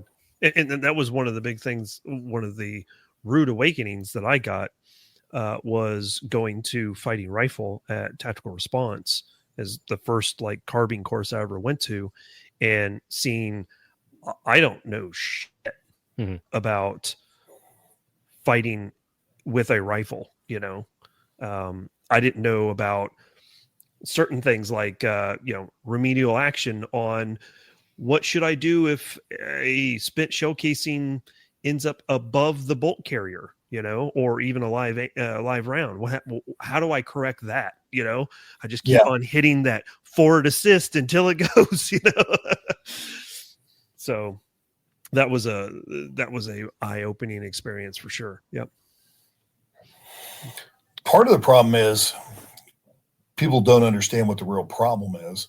I remember we had one of our officer involved. We had a female officer that she told me, she confided in me about 3 weeks after her incident where she was involved in a fatal shooting, almost got run over by the suspect, things like that. And she told me later that she had intrusive thoughts in the middle of the fight, that she's like, oh my God, this is really, really close and really, really fast. And Chuck always said, if it goes down, it's probably going to be really, really close and really, really fast. And it is. And it was a realization. And then afterwards, she was mad at me because I was right. Similar to those illogical stress reactions. And it took her about 3 weeks to come look me up and tell me about it and work through the irrational, just being pissed off at me because, like, it's not my fault the fight happened. I just told you what it was going to be like, But there's so many people nowadays that have never been the whole proverbial punch in the face. They've never been in a fight. They have no idea what a fight looks like, how fast it happens. You can't, as Cooper used to say, make an appointment for an emergency. Most cops don't even know what good with a gun looks like. They have no idea. So the fact that their skills are woefully inadequate, and we have leadership and trainers that tell them, if they, shot a 36 on the C post, that they're fine because they quote passed, when that's actually a bona fide demonstration of incompetence. That, we put people out there woefully undertrained. Bad things are bound to happen. Yeah, for sure. And we see it, I mean, day in and day out. People are not rising to the occasion, as Jefe was saying. Yep. I don't know where our one of our trainers heard this from, or who he stole it from, but you never rise to the occasion. You fall to the highest level of training that you have, and if you have zero training, you fall to nothing. So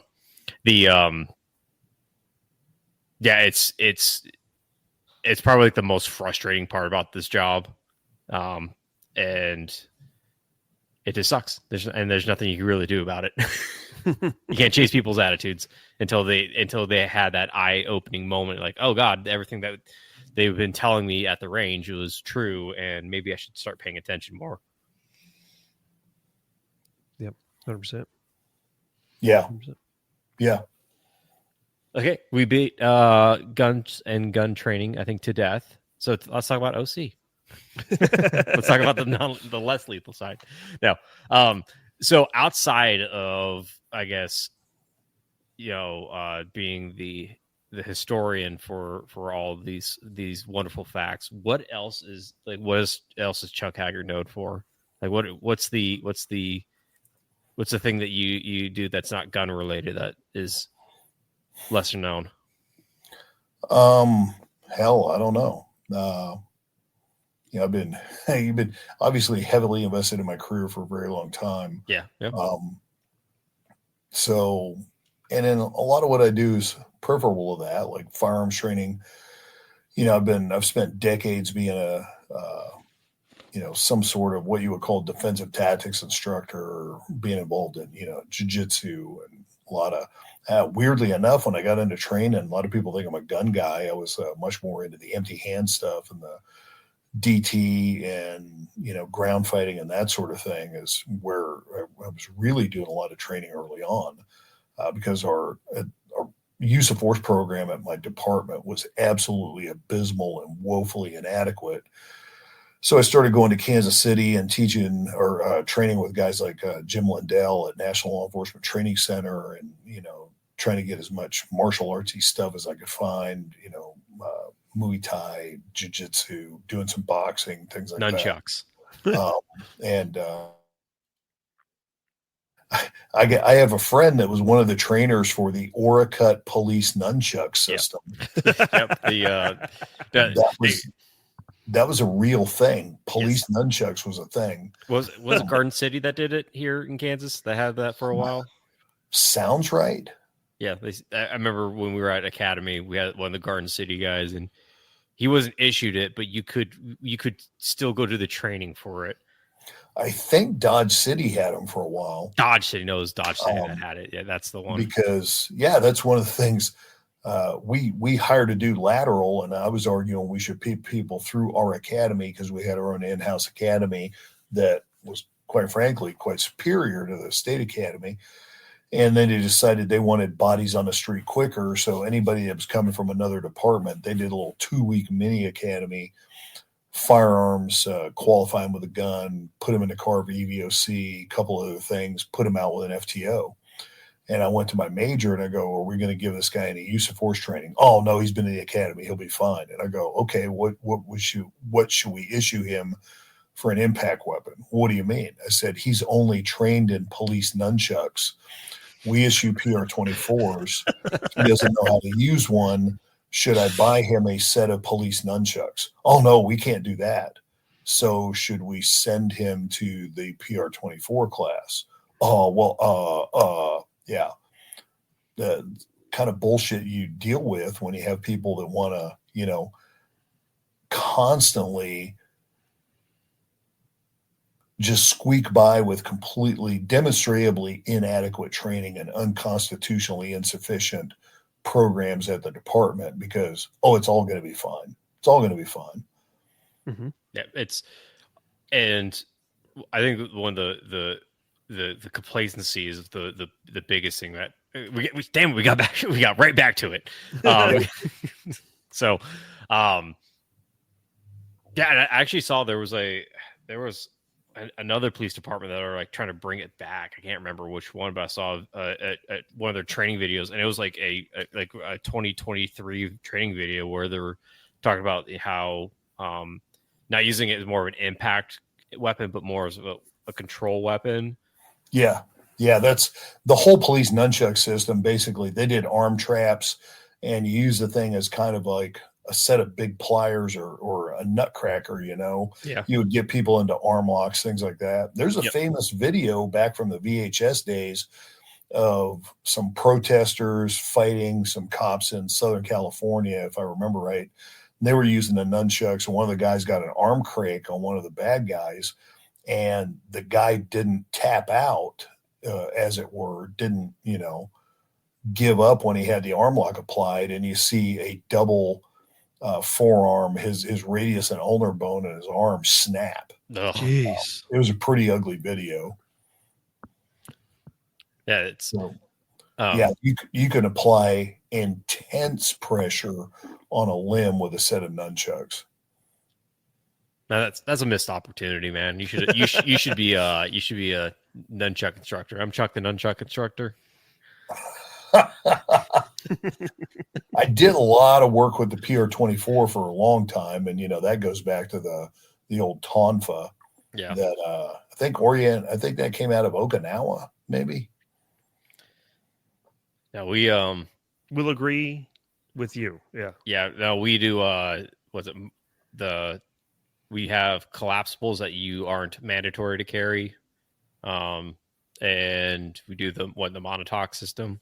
Yeah, you just essentially hit him in the thigh, and that's it. And even if you essentially my understanding is the only thing you're allowed to use that for is breaking windows, and there's a lot better tools for it. So most of us don't even carry them anymore because tasers. If you teach, I was a Monadnock master instructor or instructor trainer for a long time. And if you teach a system as designed, it was originally designed, it's a good system. Collapsible batons, expandable batons are almost universally across the board garbage. Yeah. ASP and the ASP system basically is ruined baton work for the cops. A correct baton, if you had a PR-24, the old Kansas City batons, like the Brazil sticks that we had that were a piece of oak or hickory, or Monadnock riot baton, things like that. Well, if you're well trained, extraordinarily effective tool. But everybody going to expandables, which are just almost across the board complete garbage, especially if they're. I've never seen an ASP baton that I would carry. That and their training, or several others that are out there. Like incorrectly, I'll tell you, Monadnock just doesn't teach hit him in the thigh. There's a wide range of targeting, and you have to pick the correct one for the scenario at hand. But if you truncate your training system and don't get that information across, and you've done your officers a disservice as far as what they're able to accomplish. Yeah, I'm speaking of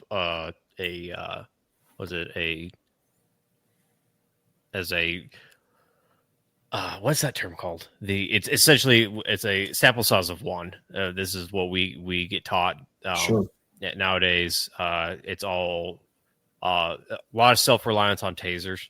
Unfortunately, that's I think the kind of weird thing. We talked a lot. Axon is going to ruin law enforcement. That's my hot take. Not only, the body cameras were great, but with the whole AI, the things that they're doing now is just insane. They're doing the body camera stuff that has AI built into it, so it can do facial recognition. Our body cameras have LPR readers on it. LPRs, not LPR readers, because kind of redundant. Ours, I think the only cool thing they're coming out with that I'm really excited for is the translation, the active translator thing, where while your body cam's recording, if someone speaks a different language, you can set it to Spanish and it will like listen to your English, spit out Spanish, and then listen to Spanish, spit out English. But with like AI report writing that they're coming out with, the new Taser 10s that they're having, 10 round taser essentially. It seems like everyone's just self-reliant, and I'm seeing this as a trainer myself, as a PTO. It's very rare that that you will train somebody brand new and they're like, oh, I just took a police report. They go back to the PD, dock their camera, wait for the video to upload, play their video, and while they're watching their video, type what's going on. Like, you didn't take any notes, you didn't pay attention at all. He's like, no, I just knew my camera would take care of it, so I just ask the basic questions and go from there. Yeah, the reliance, the over-reliance on technology is something that I've seen a ton of, where people just don't have any human skills anymore. They don't know how to be cops. They don't know how to catch bad guys. They don't know how to read body language. They don't know how to read pre-assault cues. Can't function if the technology breaks and you're reduced to a pad and a pen. Mm-hmm. Yeah, it's a fucking, again, emotional traumatic event when our Spillman system goes down, and you have to do those through radio dispatching only, and you just have to like write down addresses where you're going to. It's not like I can't just pull my GPS up and go straight to the call. It's you have to actually remember where addresses are. It's over reliance on technology is terrible. And what's a pretty interesting thing too is officers are over relying on it, but the bad guys still aren't using. They're using it in different ways, but the reliance isn't there. It's we're using it to make our lives slightly easier, but we're still doing the same stuff we've been doing for the past 10, 15 years. I'm going to say 10, 15 years because that's the only experience I have. It's not, everything stays the exact same for them. And we have the answers to most of their playbooks, but instead we try to invent or come up with some new technological fancy thing to help us do our job. And then it ends up not doing our job. It just makes it worse for us. So yeah, there's a period on that sentence right there. Yeah, that was a hard period. Hard period. So what are we at right now? We're at 145. Okay. Yeah, we should probably start wrapping things up. Yeah. So, well, Chuck, thank you so much for joining us on this, man. We really do appreciate it. Typically, what we like to do is obviously pitch it over to you and give you the last quote unquote 30 seconds. Doesn't have to be 30 seconds, but give you an opportunity just to kind of throw out some folksy wisdom to the ether, and just whatever you want to say, we'll let you have it. Some of the stuff we talk about, if I was some of the things I admonish people over start to sound like the old dude yelling at clouds, but had a conversation at TACCon a couple of years ago in the parking lot in between classes. And one of my friends is asking me, hey, what are you going to do? I'm like, well, I can only go to about half a class and I have to go set up one of the ones that I'm teaching. So I think I'm lecture and see what he has to say. And one of the young guys is like, who's John Holshin? And I look at him with a stink eye probably and tell him, he's a bad American for not knowing that, and something he should be. So gave him a little bit of education on that. And then he asked me, to make it worse, well, does he have a YouTube channel? I'm like, no, he was too busy killing bad guys, and they were too busy building a graveyard for all the bad guys he's killed for him to have a YouTube channel. It grieves me how people want to get all their training off of YouTube Academy and think, I'll tell you, just like the news media and what you're seeing on the camera isn't necessarily reality. Mm-hmm. I was teaching at an industry event for HK a few years back, and they had a bunch of influencers that they brought in that were part of the range events going through this for this new pistol they had. Longest NDA I've ever been under. And I was astonished at not just how poor a shot in real life some of these people are, but how poor their weapon handling skills were and no command of things like muzzle direction and that sort of thing. So just because you see it on YouTube doesn't mean it's not the 57th take of them trying to get it right and look impressive. And that you really got to expand your depth of knowledge off of the first 5 hits on a Google search or a YouTube search, that there is a lot of institutional knowledge that you have to find. And we want to be discerning of our sources because there's a lot of dudes out there that are like tactical LARPers, for want of a better term. Not to be disparaging of the name of the current podcast we're on, but no. It's a mockery of itself. It's exactly it's self-realizing, realizing. So absolutely, yeah. If we're gonna, well, I'll tell you, if we're gonna get into like pistol work, people want to like throw out terms like, I got this class, advanced tactical pistol, that sort of thing. Truth is, a lot of it's not sexy. It's just doing the grind. You got to have a consistent grip. You have to have a good sight picture, and then you have to operate the trigger in a manner you don't screw the first 2 things up. That's all there is to it. Simple, doesn't make it easy. The only thing advanced about that is applications under increasing levels of duress. So if I'm going to shoot B8s at 25 yards, I want to keep them all in the black. What am I going to have to do? I'm going to have to grip the pistol consistently. I'm going to have to hold a good sight picture, work within my wobble zone, and then operate the trigger in a manner I don't screw the first 2 things up. Well, if I'm rolling into a hostage rescue and I have to hit the bad guy in the medulla to shut him down so he doesn't execute a hostage on the way to the ground, what am I going to have to do? Have a consistent grip on the pistol, have a good sight picture within my wobble zone, trust that, and then operate the trigger in a manner I don't screw the first 2 things up. There's no advanced shooting. There's just application of the fundamentals under increasing levels of duress or stress. That's all there is. Most people that I have met don't actually have command of those foundational skills.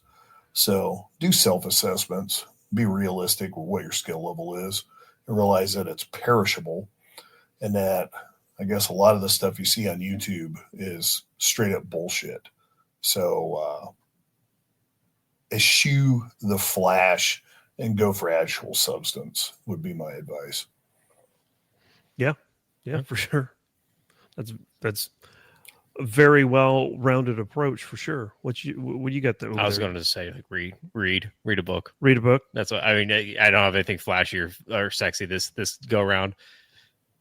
Go read a book. Yeah, whether it be about pistol shooting or anything, because you can still get a lot of knowledge for that stuff. It's crazy how people dismiss like, hey, it's in a book format, therefore it's antiquated.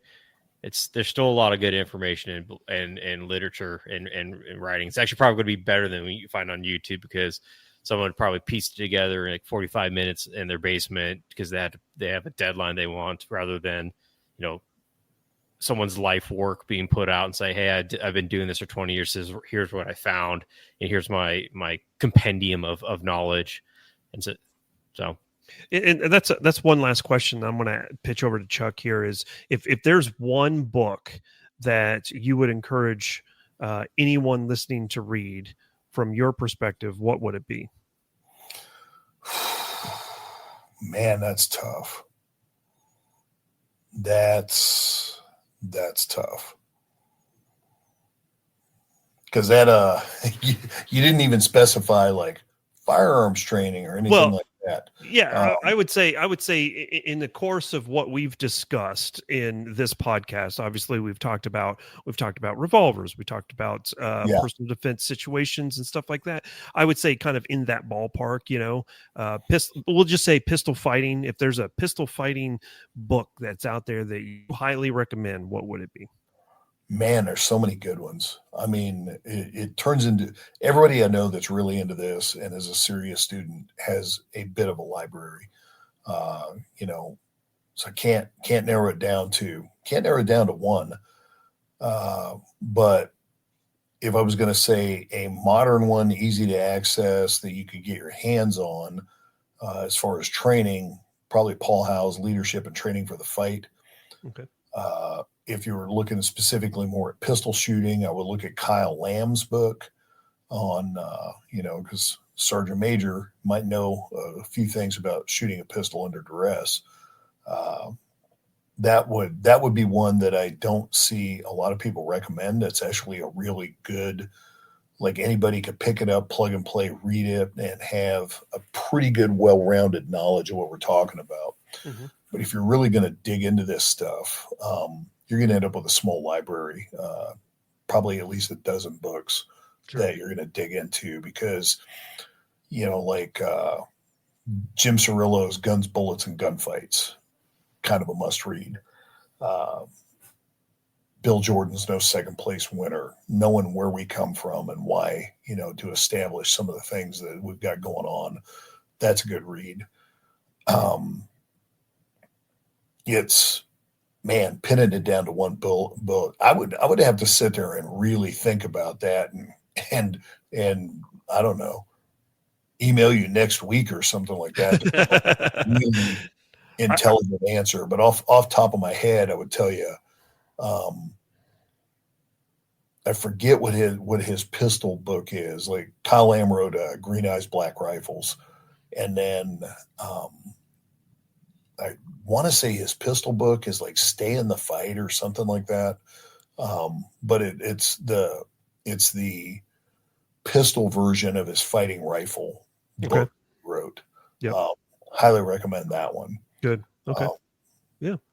I mean, that's exactly what I was looking for. Typically, when you ask a question such as that and someone says, oh, man, that's tough. Man, I have to think about that. Off the top of my head, those are usually the better recommendations, in my opinion.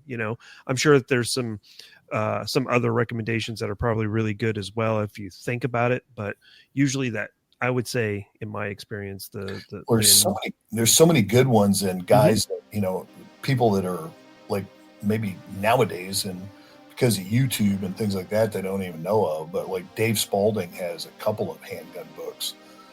Ralph Moroz, M-R-O-Z, has got a really good one on the close quarter problem. Tom Gibbons has several books. Masad Ayub stuff has stood the test of time. There's a lot of good stuff out there in print format. Andy Stanford's Surgical Speed Shooting is an outstanding book that still holds up. Yeah. All right. Those are some good recommendations. So again, Chuck, thank you for taking the time to spend with us on this wonderful evening, Thursday evening. You guys will be hearing it on the 1st. I think that's Tuesday? Is that Tuesday? Monday. Tuesday. It is Tuesday. Yeah, Tuesday there. So, sorry for making you miss the modcast about exactly what we talked about today. Yeah, but we do appreciate it. I'll have all of your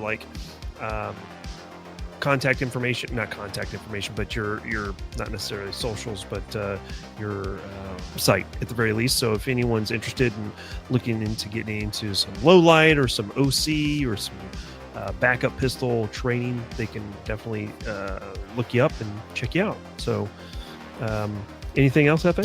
No? All right. Well, we do appreciate everybody's time. Thank you for listening to us. And as always, don't forget to live, laugh, and LARP. Take it easy, guys.